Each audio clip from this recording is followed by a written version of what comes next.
अब अबू आजमी की विचारधारा अलग है, वो कुछ सोचते हैं, वो औरंगजेब को महान मानते हैं, उनको लगता है वो अमन पसंद था।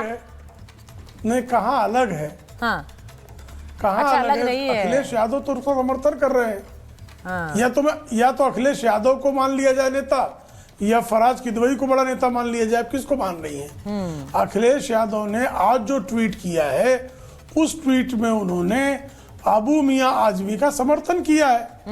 तो अखिलेश यादव को सर्वोच्च नेता माना जाए या फराज किदवई को सर्वोच्च नेता माना जाए, यह तो किसी को जो है मुझे लगता है संदेह होने का कोई गुंजाइश ही नहीं है। और अखिलेश यादव ने स्पष्ट तौर पर अबू मियां आजमी का समर्थन किया है। अभी उन्होंने 2-3 उदाहरण दिए, साध्वी प्रज्ञा का नाम लिया। साध्वी प्रज्ञा के बारे में जिस दिन उन्होंने बयान दिया, आदरणीय नरेंद्र मोदी जी का, प्रधानमंत्री जी का उसी दिन बयान आया कि मैं इस बात के लिए उनको कभी क्षमा नहीं कर सकता। और कालांतर में आपने देखा कि साध्वी प्रज्ञा हमारी प्रत्याशी नहीं रही, भारतीय जनता पार्टी ने उनकी टिकट काट दी। अबू मियां आजमी को जो है, और कोई अबू मियां आजमी पहली बार नहीं कर रहे हैं, अबू मियां आजमी मुंबई बम कांड के अभियुक्त रहे हैं। अबू मियां आजमी दाऊद इब्राहिम गिरोह के लिस्टेड गुर्गे हैं। अबू मियां आजमी ने कंधार विमान अपहरण कांड के अभियुक्तों की कानूनी मदद खुल्लम खुल्ला की थी। उन अबू मियां आजमी को अखिलेश यादव की औकात नहीं है, मैं कह रहा हूं औकात नहीं है कि उनको पार्टी से निकाल दे। मैं चुनौती दे रहा हूं आपको, क्योंकि मैं पिछले 30 वर्षों से अबू मियां आजमी 1993 से 2025 32 वर्षों के समाजवादी पार्टी की अबू मियां आजमी और यादव परिवार की जो घनिष्ठता है उसका साक्षी हूं। इसलिए मैं पूरे विश्वास के साथ फराज किदवई को कल पार्टी से निकाला जा सकता है इस बात के लिए कि फराज किदवई ने अबू मियां आजमी का विरोध क्यों कर दिया। लेकिन अबू मियां आजमी के आप ये कह रहे हैं, नहीं, आप ये कह रहे हैं प्रेम शुक्ला जी कि उनको छेड़ने का या उन्हें हटाने के साहस पार्टी नहीं कर सकती, अखिलेश यादव भी नहीं कर सकते हैं, वो ये कर ही नहीं सकते। मैं एक बार कई ऐसे मौके आए जब मैं एक बार हर्षवर्धन जी के पास जा रही हूँ, फिर मैं स्टूडियो में हर्षवर्धन जी, ये जो एक पूरा मुद्दा उठ गया है, आम लोगों से भी हमने बात की है, अब कई ऐसे मुसलमान भी हैं जिनसे हमने आज बात करने की कोशिश की, बहुत से लोग वो कह रहे हैं हमें तो पता नहीं है, हमें तो इसके बारे में कोई जानकारी नहीं है, पता नहीं लोग क्यों बोलते हैं। इसका क्या सीधा मतलब है कि औरंगजेब उस पर बयानबाजी, आज भी अबू आजमी कह रहे हैं कि मैंने सही कहा है जो कहा है, मैंने सिर्फ इसलिए लिया कि हंगामा ना हो सदन में। तो क्या इसका सीधा मतलब यह है औरंगजेब के नाम पर सियासत को भड़काते रहो, ये बताओ कि भाई हम तो औरंगजेब का नाम लेते हैं, देखिए इनके पेट में क्यों दर्द होता है, क्यों औरंगजेब बुरा है, औरंगजेब बुरा नहीं था, वो अमन पसंद था। क्या इसके नाम पर सियासत भड़काने की कोशिश है? आम लोगों को क्या मतलब है औरंगजेब से आज के समय? हर्षवर्धन जी, सुचरिता, इस देश को औरंगजेब से मतलब होना चाहिए। वो औरंगजेब जो जम्मू कश्मीर में आतंकवादियों ने जिसको मार दिया था, वो ईद सेलिब्रेट करने के लिए अपने घर आ रहा था, जिसके पिता मोहम्मद हनीफ वो भारतीय सेना में थे, जिसके दोनों भाई आतंकवादियों ने जब उस औरंगजेब की हत्या कर दी तो उसके दोनों भाई टेरिटोरियल आर्मी का हिस्सा हैं, जो सिर्फ जम्मू कश्मीर के लिए नहीं, देश के हर नौजवान की प्रेरणा का स्रोत है, प्रेरणा का केंद्र है, हम सब के लिए गर्व का केंद्र है। वो औरंगजेब जो जम्मू कश्मीर में आतंकवादियों ने जिसकी हत्या कर दी, जो हमारा सिपाही था।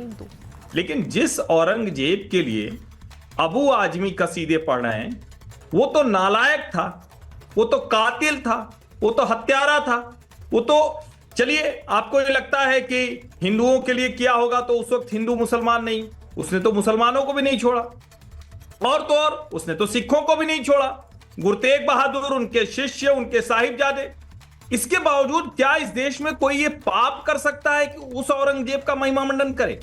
और मैं तो आश्वस्त हूं सुचरिता जी, देखिए अभी फराज किदवई जी ने बोला, मैं आश्वस्त हूं कि इस पैनल में बैठा हुआ कोई भी व्यक्ति उस नीच हत्यारे के पक्ष में नहीं खड़ा हो सकता है, सवाल ही नहीं उठता, क्योंकि वो व्यक्ति इस देश की आत्मा पर चाकू चला कर गया है। उसका पूरा जीवन इस देश के जो पवित्र स्थान है उनको खंडित मंडित करने में गया है। उस व्यक्ति का पूरा जीवन ही इसमें बीता है कि वो कहीं भी हिंदू धर्म का कोई स्थान दिखे उसको तोड़ दे, वहां कुछ और बना दे। सारे जीवन उसने यही काम किया। लेकिन दुर्भाग्य देखिए कि फराज किदवई जी तो ये साहस नहीं कर पा रहे हैं, और चूंकि वो भले व्यक्ति हैं, प्रवक्ता भले पार्टी के हों, लेकिन व्यक्ति तो भले हैं, उन्होंने तो कह दिया कि कोई उसके पक्ष में नहीं।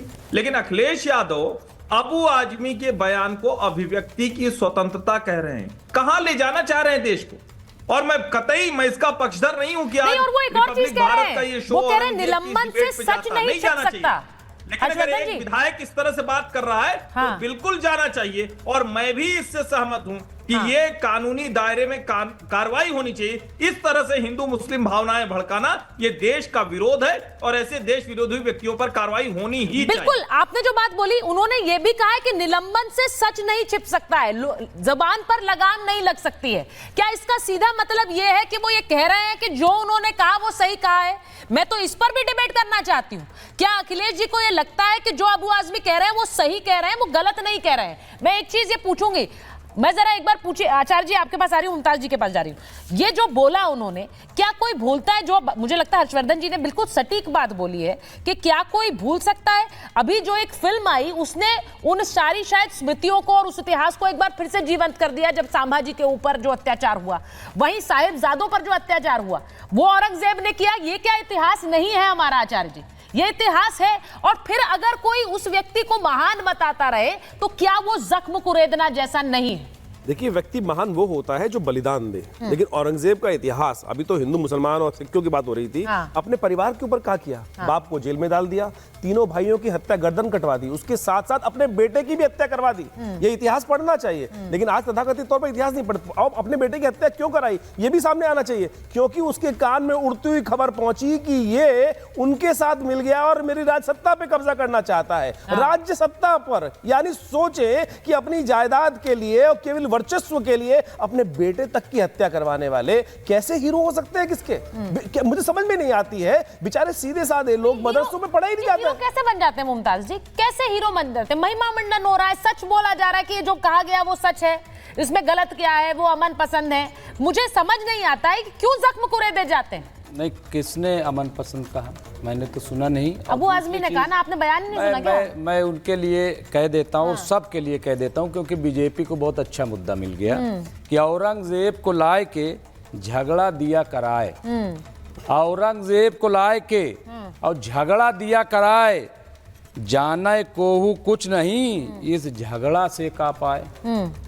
ये जो झगड़ा करा रहे हैं बिल्कुल आमने सामने खड़े होकर के, इससे बीजेपी का बहुत अच्छा काम हो रहा है, बड़ा अच्छा काम, बड़ी मदद कर दी। अरे आप बताओ ना, आप बताओ, बड़ी मदद कर दी। क्यों उसको हीरो माना जाता है? मैं नहीं, मुझे बताइए ना। आज औरंगजेब का क्या महत्व है? आज औरंगजेब का क्या महत्व है? हिमायती बनाए बैठे हो। नहीं, कोई हिमायती नहीं बनाए, क्या महत्व है? मैं कह रहा हूँ कि आज के हुक्मरानों के बारे में बात हो, अभिशाप, मैं बार बार कह रहा हूँ कि आज के जो हुक्मरान है उसकी बात हो। आप तथाकथित तौर पर मैं कह रहा हूँ औरंगजेब और ऐसे लोगों को बिल्कुल, लेकिन आज के इतिहास के अंदर